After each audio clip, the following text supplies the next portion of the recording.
하이프에 대해서 질문이 있을 예. 건데요. 수술도 수술이지만 네. 수술 전후로 뭘 네. 먹어야 되는지 많이들 궁금해하세요.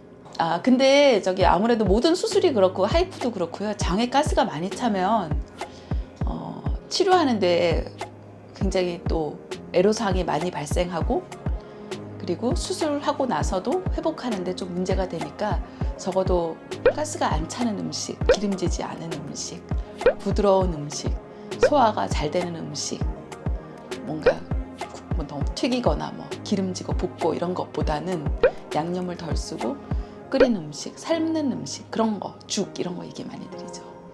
많이 먹는 건 괜찮아요? 당연히 과식도 안 돼.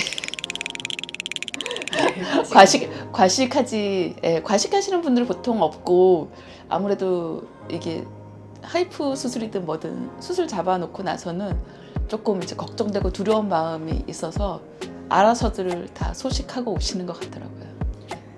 그런데 수술 전후 음식보다 더 중요한 게 있죠. 이제 그거는 자궁근종에 대해서 평소에 내가 어떤 음식을 먹는 게 자궁근종이 안 생기거나 더 진행하지 않는데 도움이 될까, 그런 음식이겠죠. 그렇게 좀 도움이 될 거라고 좀 알려져 있는 대표적인 음식은 해조류, 버섯, 야채, 통곡물, 이렇게 얘기하고 보니까 다 우리 건강식, 그렇죠? 집에서 먹는 집밥에서 먹을 수 있는 그런 음식들이죠. 그러니까 그런 식품들이 자궁근종이 그나마 덜 진행하게 하는데 도움이 되는 음식으로 알려져 있고요. 반대로 자궁근종이 있거나 더 진행하지 않을까 걱정될 때 반드시 피해야 되는 음식도 있는데요. 대표적으로 붉은색의 육류, 기름기가 많은 고기, 가공식품, 햄, 패스트푸드, 이런 음식들이죠. 밖에서 우리 먹는 음식들, 그런 음식들이 자궁근종을 더 악화시키는데 영향을 줄 수 있다고 알려져 있습니다.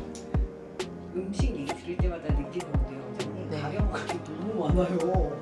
혹시 챙겨 먹으면 좋은 영양제도 있어요? 생리통 심할 때 우리가 평소에 그래도 그나마 좀 많이 권장하는 영양제는 활성화 비타민 D하고 그리고 마그네슘 같은 영양제가 좀 도움이 된다라고 돼 있죠. 그러니까 우리나라 이게 모든 영양제에 다 해당이 되는 건 아닌데요. 이렇게 시판되고 있는 제품들 중에 보면은 뭐 식약처 기능성 인증 뭐 이런 제품이 있어요. 이제 그게 물론 전문약처럼 이렇게 치료 목적이다 이렇게 나와 있지는 않지만은 그래도 기능성 인증으로 근종의 출혈이나 통증을 감소시켰다 이런 데이터를 갖고 있는 제가 보니까 비타민 D 계열의 수입 약제 같은 거 있고요. 마그네슘 같은 영양제는 특히 그 근육의 긴장도를 완화시켜서 생리통에 효과가 있다 되어 있죠. 그래서 영양제를 굳이 찾으시면은 그렇게 말씀드릴 수 있고요. 통증이 있으면 일단 진통제 드셔야죠. 하이프에 대해서 좀 여쭤볼게요. 네. 되게 간단하고 효과적인 치료라고 들었는데 네. 좀 더 설명을 해주시겠어요? 하이프가 간단하고 효과적이다. 그리고 수술이나 전신 마취를 피할 수 있기 때문에 그런 이유로 사실 선택하게 되는 치료는 맞아요. 근데 꼭 하나 또 최근 중요하게 주의해야 될 사항은 하이프 수술이 마냥 그렇게 간단한 것만은 아니고 반드시 입원 치료가 필요하다 이런 점이에요. 그러니까 하이프 수술할 적에도 우리 의식화 진정이라고 해서 대화는 가능하지만은 약간 이렇게 통증에 대한 이제 그 감도 그리고 불안감을 이제 감소시키는 통증 조절을 하는 그런 목적으로 마취를 분명 시행을 하거든요. 그러니까 그 상태에서 하이프 치료를 하고 그 마취에서 회복이 되는가, 그리고 하이프 치료 이후에 생기는 일반적인 통증 반응 범주 안에 있는가, 환자가 열이 안 나고 출혈이 심하지 않고 식사를 정상적으로 잘 할 수 있는가, 사실 이런 부분은 다 살피기 위해서 입원 치료가 꼭 필요해요. 근데 제가 이 말씀 드린 이유가 가끔 요즘 이게 하이프 치료를 아무래도 이제 사보험에서 많이 보상하고 이러다 보니까 하이프 치료가 외래에서 할 수 있는 간단한 치료이고 입원이 필요 없는데 입원을 왜 했다고 하느냐, 뭐 이제 이걸로 이렇게 분쟁이 되는 경우가 있어요. 이제 거기에 대해서 충분히 소명을 하고 환자분들도 입원 치료를 받았다라고 이제 얘기를 해서 전달을 하게 되시죠. 그래서 이제 여기에 대한 또 오해나 내지는 갈등이 될까봐 제가 이 부분을 여기서 좀 한번 강조하고 싶습니다.